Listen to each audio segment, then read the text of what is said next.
Dear students, இந்த ரீமர் demon வினை அப்படிங்கிறது நிச்சயமாக கேட்பாங்க, எதிர்பார்க்கலாம்.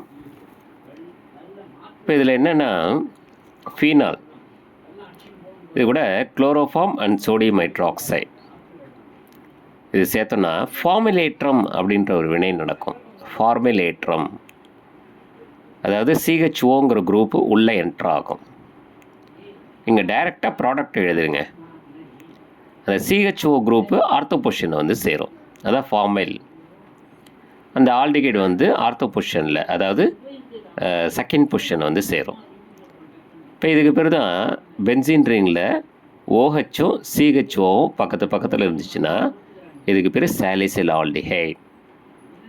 அல்லது அந்த ஓஹெச்சை மறைச்சிக்கிட்டீங்க அப்படின்னா அது பென்சால்டிகைட். அந்த பென்சால்டிகைட்டோட ஆர்த்தோ பொசிஷனில் ஓஹெச் இருக்குது, அப்போ ஆர்த்தோ ஹைட்ராக்சி பென்சால்டிகைட். அந்த ஆர்த்தோ ஹைட்ராக்சி பென்சால்டிகைடுக்கு இன்னொரு நேம் தான் வந்து சாலிசில் ஆல்டிஹைட். ஸோ இதான் ரீமர் டீமன் வினை. ரியாக்டன்ட் எழுதுங்க, இன் ப்ரெசன்ஸ் ஆஃப் எழுதுங்க, ப்ராடக்ட் எழுதுங்க. இது போதும், you can get a full mark. ஓகேங்களா?